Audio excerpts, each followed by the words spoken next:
Hey everybody, Matt Johnston here, and I'm back with another video in the commercial lease project. Today we're going to be talking about build outs. So before we get started, I want to remind everybody, these are videos that are available to everybody. We would really appreciate it if you would hit the subscribe button that's down there below, or actually at the end of the video, you'll be able to hit it up here, and click the little bell button down there. That'll give you notice when we put these out. We're trying to put out videos, video content about every week, so that you can take advantage of some of the things that we are learning and some of the things that we can help you understand. So today's topic in commercial leases is the build out. So the build out is one of the phases usually that takes place anywhere between 30 and 120 days before you actually move into a facility. The build out often involves activity by both the landlord and the tenant, and we're going to talk about some of the risks that are associated with each one of those sides. So the first thing that I want to talk about when the build out is you want to be very specific about who is going to be responsible for what. If you are moving into a newer building, such as a brand new building that hasn't been built, usually the landlord is going to be providing what is referred to as a cold dark shell status, which basically means there'll be no heating or AC in the space. There'll be no electrical in the space, there'll be no plumbing in the space, and you might not even have finished walls. You may have to install some of your unfinished walls. So understand the state that you're going to get the build out or the space in before you do the build out. Oftentimes though, landlords will make certain specific, very base improvements into the facility, such as they may be required by local building code to include water service. So water and sewage service leaving the space. They may require basic HVAC systems that come into the space, maybe from a roof unit or something along those lines. The building code will require fire suppression sprinklers, so the sprinkler system will be in there, it'll be set up, and the monitoring system is usually installed in a common panel for the entire building, sort of what's referred to as the firefighter's panel. And then you may also have certain setups for electrical. You may have certain electrical wiring run from the electrical panel that is in the space or outside the space to, say, signage locations or to specific locations within the building. And usually it's going to be your traditional sort of 120 volt system. If you're going to need extra system like 220 volt for, say, large equipment like stoves or washer dryer systems and things like that, you'll have to have that installed yourself. So typically the landlord will provide very basic, very rudimentary fixtures in the space.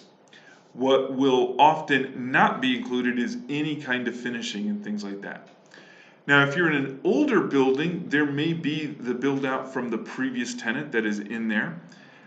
And there may be some things in there that may be old.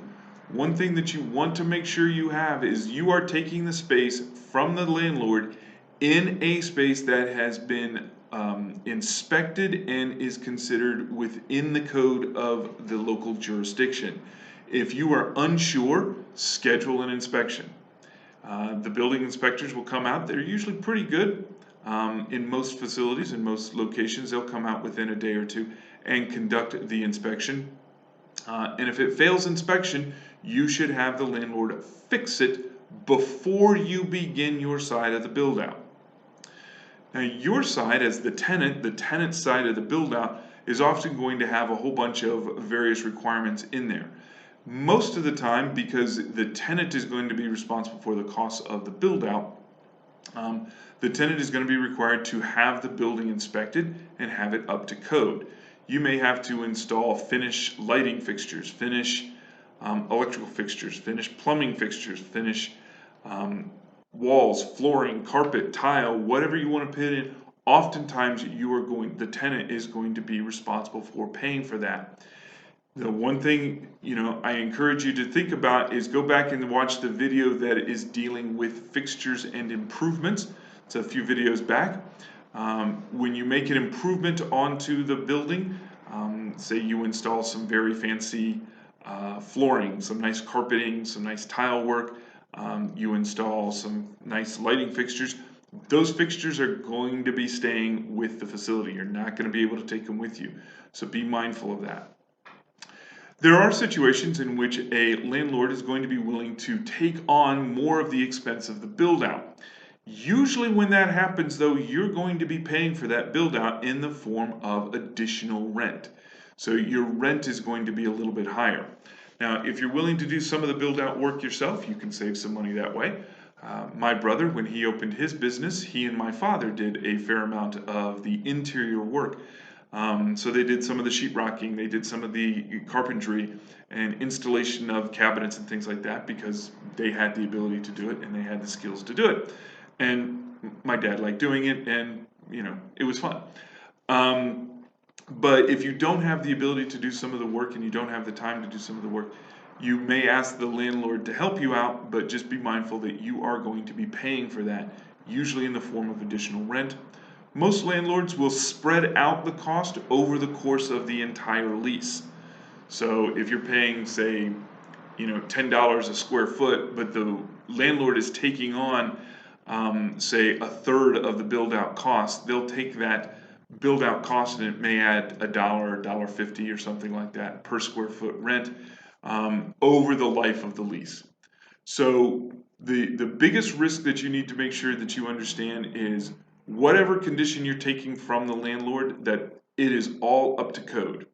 And that you do a walkthrough before you take possession of the space to do your side of the build out. You want to make sure that whatever they say is going to be in the system is in the system. Whatever is going to be available in the space is in the space. Because once you start the build out, it's going to be very hard to go back. And then as you're doing the build out, the landlord's going to require, and you should be getting regular inspections on your electrical, your plumbing, structural, whatever HVAC, whatever inspections you need to have according to the building code, you need to make sure you do. Hire a reputable, experienced, and knowledgeable general contractor. That general contractor will typically be responsible for pulling the building permits, and you should. But ultimately, the tenant, you are going to be responsible for obtaining the building permits. So make sure you have the permits, make sure you get all the stuff done. And at the end of all of that, you are probably, in most jurisdictions, you're probably going to have to get what's called a use and occupancy permit, which is basically the local building inspectors have signed off on the space saying that it is up to code and it's safe to use and you can go ahead and use the facility.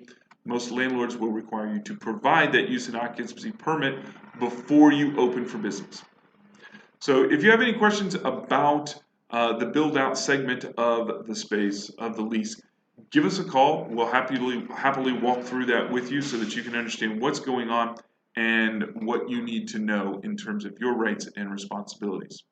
In the meantime, stay safe out there. We'll talk to you later. And don't forget, you can subscribe by clicking the button that's right up here, somewhere above my finger. And you can also do so down below. And feel free to share this video out. We really appreciate it. Bye-bye.